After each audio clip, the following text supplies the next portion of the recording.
El COVID-19 está evidenciándonos a muchos países que no estamos a la vanguardia, que estamos atrasados en varias áreas. Y una de ellas es la educación digital en México. Chécate el video.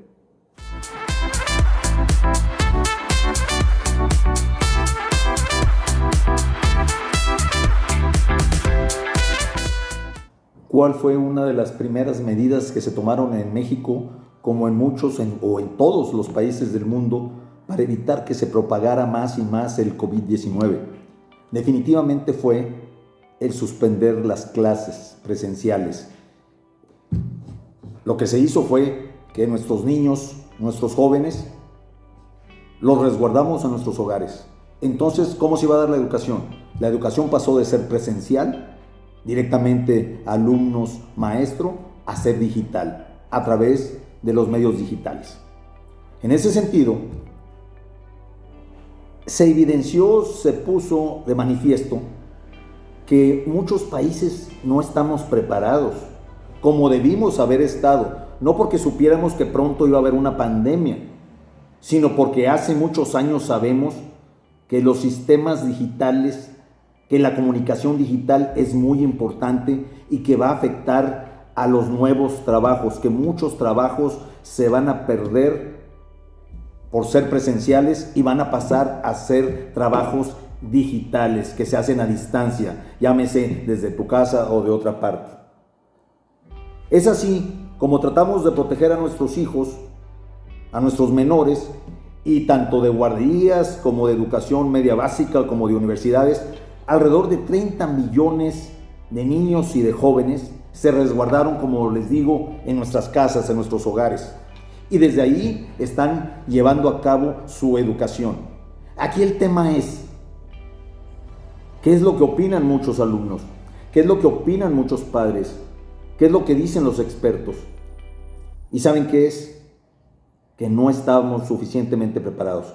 En una declaración que hace recientemente nuestro secretario de Educación Pública, Esteban Moctezuma, nos dice que alrededor del 80% de los maestros están dentro del proyecto, dentro del programa, aprenden en su casa, aprenden en sus hogares, o sea, lo que viene siendo pues la educación presencial. Pero desgraciadamente muchos de esos maestros no estaban preparados. Entonces, me aboqué a hablar con varios alumnos, así como también he recibido los comentarios de mis hijos. No, hombre, se la bañan estos maestros que tienen demasiada tarea, mucho más que cuando estábamos en clase.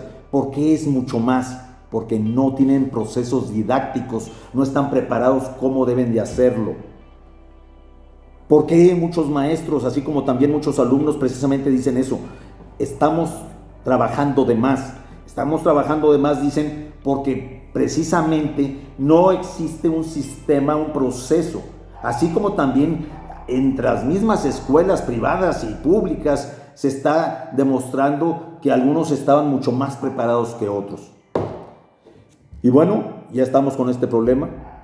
Muchos alumnos dicen, no le entendemos a los maestros, no hay suficiente retroalimentación. Hay padres de familia que nos dicen, caray, yo le estoy ayudando a mi hijo porque no le entiende a los WhatsApps, no le entiende a los correos de los maestros donde le dan las instrucciones.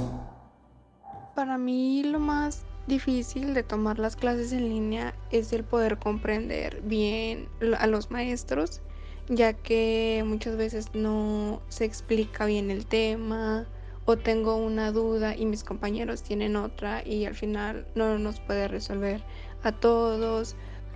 Lo más difícil para mí de las clases en línea fue que no tenía la misma comprensión que tenía en clases presenciales. Por ejemplo, batallaba más para entender algunos temas o batallaba mucho más para agarrarle bien la movida o el rollo a muchas, por ejemplo, actividades o ejercicios que nos mandaban los profes. Los fallos de las páginas que utilizamos pues para llevar a cabo las clases, las videollamadas, audios, pues se cortan o se saturan. Y también la mala organización de los maestros de clases con los horarios para el cumplimiento de tareas. Yo como madre, para mí lo más difícil es que las tareas por WhatsApp, la niña no las entiende y hay veces que se las explicamos de un modo y vienen de otro. ¿Qué es lo que debemos de hacer como país? Y no nada más por el COVID, porque ya estamos en el siglo de los sistemas digitales. Lo que debemos de hacer, primero que nada, es hacer llegar a más y más mexicanos, hogares de mexicanos, el internet. Únicamente el 53% de los hogares mexicanos, únicamente el 53% cuenta con internet. Necesitamos el gobierno, más que abrazos y besos, necesitamos que lleguemos a más y más hogares para que estén nuestros hijos capacitados y se preparen con las herramientas que van a necesitar para tener trabajo cuando lleguen a ser adultos. Y usted, secretario de Educación Pública, lo sabe muy bien. Tenemos que preparar más a nuestros maestros. Muchos de ellos pues padecen de tecnoestrés o tecnofobia porque los pescó esto en curva, porque no estaban preparados. Debe haber unos procesos didácticos donde cómo se va a llevar a cabo la clase, qué tanta carga escolar va a haber, cómo se debe de evaluar tanto al maestro como también cómo se va a evaluar al alumno. Debe haber procesos de evaluación.